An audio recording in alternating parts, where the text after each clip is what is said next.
Hello all, welcome to mysterious medicos. இந்த வீடியோவில் நம்ம என்ன பார்க்க போகிறோம் அப்படின்னா உடற்கட்டுக்கள். 7 உடற்கட்டுக்கள் இருக்குது.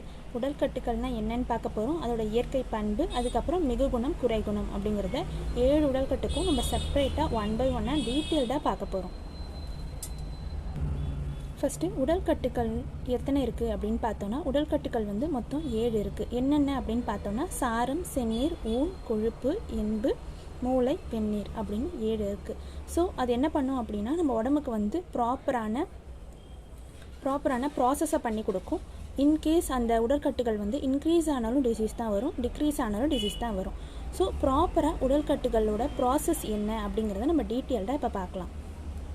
ஃபஸ்ட்டு என்ன பார்க்குறோம் அப்படின்னா, சாரம்லேருந்தே பார்க்கலாம். ஸோ சாரம் அது என்ன பண்ணும் அப்படின்னா, நம்ம உடம்புல நம்ம ஃபுட் சாப்பிட்றோம் இல்லையா, நம்ம உடம்புல சாப்பிட்ற ஃபுட் 7 நாள் கரெக்டாக ஒரு நாள் ஒரு ப்ராசஸாக மாறும். ஃபஸ்ட்டு சாரமாக இருக்கும், அதுக்கப்புறம் பிளட்டாக மாறும், மசில்ஸாக மாறும், ஃபேட்டாக மாறும், போன்ஸாக மாறும், அப்புறம் போன் மேராவாக மாறி, அதுக்கப்புறம் வெந்நீராக மாறி, அதுக்கப்புறம் உடம்புல ஃபுல்லாக அந்த பவர், அதாவது எனர்ஜியை நம்ம ஃபுல்லாக சக் பண்ணி எடுக்கும். ஸோ நம்ம சாப்பிட்ற ஒரு ஃபுட் நம்மளுக்கு 7 நாளுக்கு அப்புறம் 8ஆவது நாள் தான் நம்ம உடம்பு எடுத்துக்குது. அப்படி மாறக்கூடிய, அதாவது ஒரு ப்ராசஸ் ஆகுதுல இந்த 7 விஷயங்கள், அதுதான் 7 உடற்கட்டுக்கள் அப்படின்னு சொல்கிறோம். இப்படி இருக்கும் போது ஃபஸ்ட்டு சாரம் அப்படின்னு பார்த்தா, அதோட இயற்கை பண்பு என்ன அப்படின்னு பார்த்தோன்னா, அது நம்ம உடம்புக்கும் மனசுக்கும் ஒரு ஊக்கத்தை கொடுக்குது. ஓகேவா? ஸோ அதனால தான் நம்ம கொஞ்சம் ஆக்டிவாகவும் கொஞ்சம் மோட்டிவேட்டடாகவும் இருக்கிறதுக்கு காரணம் எது அப்படின்னு பார்த்தோன்னா சாரம் தான். நெக்ஸ்ட்டு அந்த சாரம் அதிகமாச்சுன்னா என்ன ஆகும் அப்படின்னு பார்த்தோன்னா, இந்த சாரம் நம்ம உடம்புல அதிகமாச்சு அப்படின்னா கூலிங், அதாவது ஐயத்தோட வளர்ச்சி அதிகமாகிடும். நெக்ஸ்ட்டு அதிகமான ஊக்கம் இருக்கிறதால என்ன ஆகும் அப்படின்னா, நம்ம ரொம்பவே மந்தத்தை ஃபீல் பண்ணுவோம், அதாவது அவ்வளோவா நம்மளுக்கு பசி இருக்காது. ஸோ இதில் என்ன ஆகும் அப்படின்னா, நம்மளுக்கு ஐயமும் வளர்ச்சி அதிகமாகிடும். அதுக்கப்புறம் தீ, ஓகேவா, பசி தீயம் மந்தமாகிடும். ஸோ இந்த 2 பூதமும் தீ பூதமும் அதுக்கப்புறம் நீர் பூதமும் இது ரெண்டுமே டேமேஜ் ஆகிறதுக்கான சான்சஸ் இருக்குது. நெக்ஸ்ட்டு இந்த சாரம் குறைஞ்சதுன்னா என்ன டிசீஸ் வரும் அப்படின்னு பார்த்தோன்னா, சாரம் நம்ம உடம்புல குறைஞ்சது அப்படின்னா நம்ம தோலில் அந்த சொரசொரப்பு தன்மை வந்துட ஆரம்பிச்சிடும். ஸோ நம்ம ஆல்ரெடி அது என்ன கொடுக்கும் அப்படின்னா, நம்மளுக்கு நல்ல ஒரு ஊக்கத்தை கொடுக்கும். இன்கேஸ் சாரம் குறைஞ்சது அப்படின்னா நம்மளுக்கு அந்த ஊக்கம் இல்லாமல் நம்ம ரொம்பவே டயர்டாகவும் வருத்தமாகவும் ஃபீல் பண்ணுவோம். நெக்ஸ்ட்டு இளைப்பு ஏற்பட்டுரும். அதுக்கப்புறம் நம்மளால் ப்ராப்பரான அளவுக்கு பேச முடியாது. நம்மளோட வாய்ஸோட ஸ்பீச் இருக்குல்ல, அதெல்லாம் ரெடியூஸ் ஆகி நம்மளால் பெரிய ஒலியை கூட கேட்க முடியாத அளவுக்கு நம்ம காது ரொம்பவே வீக் டவுன் ஆகிடும். அடுத்தது என்ன அப்படின்னு பார்த்தோன்னா ரத்தம். நெக்ஸ்ட்டு செகண்ட் ஒன் என்ன அப்படின்னா ரத்தம். அது நம்மளுக்கு என்னத்தை கொடுக்குது அப்படின்னு பார்த்தோன்னா, இதில் இயற்கை பண்பு என்ன அப்படின்னா, நம்மளுக்கு ஒரு நாலேஜையும், நம்ம பாடியில் ஒரு க்ளோவையும், நம்ம பாடியில் இருக்கிற ஒரு பிரைட்னஸையும் ப்ராப்பராக மெயின்டைன் பண்ணி வரது எது அப்படின்னா பிளட்டு. ஸோ பிளட் இருந்தால் தான் நம்ம உடம்புல ப்ராப்பரான நாலேஜும் இருக்கும், உடம்புல கரெக்டான க்ளோவும் அந்த பிரைட்னஸும் இந்த பிளட் இருக்கிறதால தான் நம்மளுக்கு ப்ராப்பராக இருக்குது. இன்கேஸ் இந்த பிளட் நம்ம உடம்புல அதிகமாச்சு அப்படின்னா, அந்த ஹீட்டுனால் நம்மளோட பாடியில் அங்கங்கே கொப்பளங்கள் வரலாம், இல்லை ரெட்டிஷான அந்த தடிப்புகளோ, இல்லை நம்ம தோல் ரெட் கலரில் மாறலாம், இல்லை கண், வாத, பித்தம், அப்புறம் யூரினில் பிளட் வருது, இல்லை லெப்ரசி டிசீஸ் வருது, இல்லை நம்மளுக்கு சின்ன சின்ன காயங்கள் வருது. இது மாதிரிலாம் பிளட் அதிகமான வரத்துக்கான சான்சஸ் இருக்குது. அடுத்த கட்டம் என்ன ஆகும் அப்படின்னா, பிளட் இருக்கிறதால அதில் இருக்க பையில் இருக்குல்லையே, அது இன்க்ரீஸ் ஆகி நம்மளுக்கு ஜாண்டிஸ் வரதுக்கான சான்சஸும் இருக்குது அப்படின்னு சொல்கிறாங்க. அதிகமான பிளட் உடம்புல அதிகமாச்சு அப்படின்னா பைத்தியம் வரும், அதுக்கப்புறம் பசியின்மை, இது மாதிரி டிசீஸ்லாம் நம்மளுக்கு வரும் அப்படின்னு சொல்கிறாங்க. இன்கேஸ் நம்ம உடம்புல பிளட்டு குறைஞ்சிது அப்படின்னா என்ன ஆகும் அப்படின்னு பார்த்தா, நம்ம உடம்புல பிளட்டு குறைஞ்சிது அப்படின்னா நம்ம பாடி ரொம்பவே வீக் டவுன் ஆகிடும். அதனால் என்ன ஆகும் அப்படின்னா, நம்மளுக்கு புளிப்பு, அதுக்கப்புறம் கூலிங்கான பொருள் மேலே அதிகமான இன்ட்ரெஸ்ட் வந்துடும்.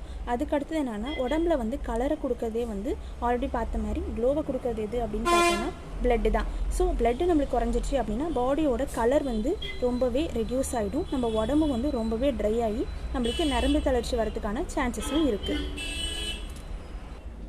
நெக்ஸ்ட்டு தேர்ட் ஒன் என்ன அப்படின்னு பார்த்தோன்னா ஊனுன்னு சொல்கிறது மசில்ஸ்னோட இயற்கை பண்பு என்னன்னு பார்த்தோன்னா, நம்ம உடம்புக்கு ஒரு ப்ராப்பரான ஸ்ட்ரக்சரை கொடுக்கும், அதாவது உருவத்தை கொடுக்கும். நெக்ஸ்ட்டு போன்ஸை நல்லாவே க்ரோத் பண்ணி விடும். இதுதான் மசில்ஸோட வேலை. ஸோ இன்கேஸ் நம்ம உடம்புல மசில்ஸ் அதிகமாச்சு அப்படின்னா கண்டமாலை வரும். அதாவது கழுத்துக்கிட்ட ஒரு சின்ன மாலை மாதிரி ஒரு சதை ஏற்பட்டிருக்கும்ல, அதுதான் கண்டமாலை. ஸோ கண்டமாலை ஏற்படும். நெக்ஸ்ட்டு நம்ம உடம்புல வயிறு, கண்ணை, தொடப்பகுதி அங்கெல்லாம் கட்டுக்கட்டாக இந்த சதை வளர ஆரம்பிச்சிடும். நெக்ஸ்ட்டு கழுத்துலேயே ஊன், அதாவது மசில்ஸ் அதிகமாக வளர்ந்து நம்மளுக்கு பார்க்க அப்பியரன்ஸ் ரொம்பவே வியர்டாக இருக்கும். இன்கேஸ் நம்ம உடம்புல மசில்ஸ் குறைஞ்சிது அப்படின்னா என்ன ஆகும்னு பார்த்தோன்னா, நம்ம உடம்புல மசில்ஸ் குறையிறதுனால நம்மளுக்கு ஐம்பொறிகள் இருக்கு இல்லையா, அதில் வந்து சோர்வு ஏற்படும். நெக்ஸ்ட்டு வந்து ஜாயின்ஸில் இருக்க ஜாயின்ஸ் ரிலேட்டட் ப்ராப்ளம்ஸ் வரும். அதுக்கு அடுத்தது வந்து அதிகமாக இருந்துச்சுன்னா நம்ம சொன்ன மாதிரி நம்ம தொடைகள் இது மாதிரி சதைகள்லாம் வந்து வளரும்னு சொன்னோம். இன்கேஸ் நம்மளுக்கு சதை இல்லை அப்படின்னா, மசில்ஸ் ப்ராப்பராக இல்லை அப்படின்னா இந்த இடத்துலலாம் வந்து சுருங்கல், அதாவது ரொம்பவே ஸ்ட்ரிங்கான மாதிரியே இருக்கும் அப்பியரன்ஸ் பார்க்க. நெக்ஸ்ட்டு 4th ஒன் என்ன அப்படின்னு பார்த்தோன்னா கொழுப்பு. 4th ஒன் கொழுப்பு என்ன பண்ணும் அப்படின்னா, அதோட இயற்கை பண்பு நம்ம மசில்ஸ்லாம் இருக்கு இல்லையா, அது ஆர்கன்ஸ். ஸோ அதில் இருக்க ஆர்கன்ஸ்க்கெலாம் வந்து ப்ராப்பரான நெய்ப்பு பசியை கொடுக்கும். ஒரு ஆயில் மாதிரின்னு வச்சுக்கோங்களேன். ஸோ அது ப்ராப்பராக அந்த நெய்ப்பு பசியை கொடுக்கறதுனால தான் ஒரு ஆர்கன்ஸ் வந்து ப்ராப்பராக வந்து ஃபங்க்ஷன் பண்ண முடியுது. ஒரு வேளை அது அதிகமாகிடுச்சு அப்படின்னா, அதாவது கொழுப்பு நம்ம உடம்புல அதிகமாகிடுச்சு அப்படின்னா, அதனால ஃபேட் ரிலேட்டட் இஷ்யூஸ் எல்லாம் நம்ம உடம்புக்கு வரும். இதனால் நமக்கு டயர்ட்னஸ் வரும். ஸோ டயர்ட்னஸ் அதிகமாச்சுன்னா பெருமூச்சு விடும். கொஞ்சம் தூரம் நடந்தாலும் நம்ம ரொம்ப டயர்டாக ஃபீல் பண்ணுவோம் கொழுப்பு இருக்கிறதுனால. அதுக்கப்புறம் என்ன ஆகும் அப்படின்னா, நம்ம ஆல்ரெடி பார்த்த மாதிரி மசில்ஸ்க்கு இருக்கிற அதே பாயிண்ட்ஸ் தான். ஸோ நம்மளுக்கு வந்து ஃபேட் வந்து டெபாசிட் ஆக ஆரம்பிச்சிடும். ஃபேட் டெபாசிட் ஆனால் நமக்கு சதை வந்து தொங்குற மாதிரி ஆகிடும். அதுக்கு அடுத்தது என்ன அப்படின்னு பார்த்தோன்னா 5வது வந்து எலும்பு. ஸோ எலும்பு அதோட ப்ராசஸ் என்ன அப்படின்னு பார்த்தோன்னா, நம்ம உடம்பை வந்து ஒழுங்குபடுத்தி வைக்கும். ஸோ ப்ராப்பரான ஒரு ஸ்ட்ரக்சரில் வைக்கிறது என்ன அப்படின்னு பார்த்தோன்னா போன் தான். ஸோ மசில்ஸ் இருந்தாலும் மசில் வந்து எது மேலே அட்டாச் இருக்குது அப்படின்னா போன் மேலே தான் அட்டாச் ஆகிருக்கு. ஸோ போன் ப்ராப்பராக இருந்தால் தான் நம்ம பாடியும் வந்து ப்ராப்பராக இருக்கும். நெக்ஸ்ட்டு போன் உடம்புல அதிகமாச்சு அப்படின்னா நமக்கு பல்லும் அதுக்கப்புறம் வந்து போன்ஸும் வந்து அதோட கவுண்ட் வந்து அதிகமாக இருக்கும். இன்கேஸ் இது ரெண்டும் வந்து கொழுப்பும் அப்புறம் போனும் வந்து குறைஞ்சிது அப்படின்னா நம்மளோட பாடி எப்படி இருக்கும் அப்படின்னு பார்த்தோன்னா என்னாகும் அப்படின்னா, இந்த சைடில் வந்து நம்மளுக்கு இடுப்பு வலி ஆரம்பிச்சிடும். ஓகேவா, ஃபேட் அதிகமாக இருந்தாலும் உடம்புல வந்து பெயின் வர ஆரம்பிச்சிடும். ஸோ அதனால் இடுப்பு வலி, உடம்பு வந்து ரொம்பவே வீக்காக ஃபீல் பண்ணுவோம். அடுத்தது என்னாகும் அப்படின்னா, நம்மளுக்கு போன்ஸ் வந்து அதிகமாச்சு போன்ஸ் வந்து குறைஞ்சது அப்படின்னா அந்த சின்ன சின்ன ஜாயின்ஸ்லாம் வந்து நமக்கு பெயின் வர ஆரம்பிச்சிடும். பல்லெல்லாம் கொட்டிடும். நம்மளுக்கு வந்து முடி அப்புறம் நெகம் இதெல்லாம் வந்து உதிர ஆரம்பிச்சிடும், போன்ஸ் வந்து வீக் டவுன் ஆச்சுன்னா. நெக்ஸ்ட்டு வந்து 6th ஒன் வந்து மூளை. மூளை அப்படிங்கிறது மேரோ. ஸோ அது என்ன அப்படிங்கிறத இப்போ டீட்டெயில்டாக பார்க்கலாம். ஸோ எலும்புக்கு அடுத்ததாக என்ன பார்க்குறோம் அப்படின்னா மூளை. இது என்ன பண்ணோம் அப்படின்னா, நம்ம எலும்புக்கு வந்து வன்மையும் மென்மையும் வந்து கொடுக்கும். ப்ராப்பரான டெக்ஸ்சரை வந்து கொடுக்குறது அப்படின்னா இந்த மூளை தான். ஸோ இது அதிகமாச்சு அப்படின்னா என்ன ஆகும் அப்படின்னா, நம்ம கை கால் அந்த கணுக்கள்லாம் இருக்கா அதில் சின்ன சின்ன இதெல்லாம் நமக்கு பெயின் வரும். நெக்ஸ்ட்டு உடம்பு ரொம்பவே டயர்டாக ஒரு ஃபீல் பண்ணுவோம். நெக்ஸ்ட்டு வந்து கண்ணெல்லாம் ரொம்ப வெயிட்டாக நம்ம ஃபீல் பண்ணுவோம். அதனால் யூரினோட செக்ரேஷன் வந்து ரொம்பவே கம்மியாக இருக்கும். அதுக்கப்புறம் புண்ணு வரதுக்கான சான்சஸ் இருக்குது அப்படின்னு சொல்கிறாங்க. 7th ஒன் என்ன அப்படின்னா சுக்கிலம் அல்லது சுரோனிதம். இதை நம்ம வந்து வெந்நீர் அப்படின்னு சொல்லலாம். ஸோ இது என்ன பண்ணோம் அப்படின்னா, நம்ம ரீப்ரொடக்டிவ் ஆர்கன், அதாவது நம்ம கரு தோன்றதுக்கான ப்ராப்பரான ப்ராசஸ் எது கொடுக்குது அப்படின்னா இந்த வெந்நீர் தான் கொடுக்குது. ஸோ இது அதிகமாச்சு அப்படின்னா நம்மளோட பெண்களிடம் காதல் அப்படின்னு சொல்லியிருக்காங்க. ஸோ அதிகமான நம்மளுக்கு வந்து டோபமைன் வந்து செக்ரேட் ஆகும் அப்படின்னு நம்ம ஞாபகம் வச்சுக்கலாம். இன்கேஸ் வந்து இந்த மூளையும் வெந்நீரும் குறைஞ்சது அப்படின்னா என்ன ஆகுனா, ஸோ இதனால் வந்து எலும்பில் வந்து துளைகள் வர ஆரம்பிச்சிடும். அதுக்கப்புறம் வந்து கண் வந்து ரொம்ப இருண்டு போன மாதிரி இருக்கும்.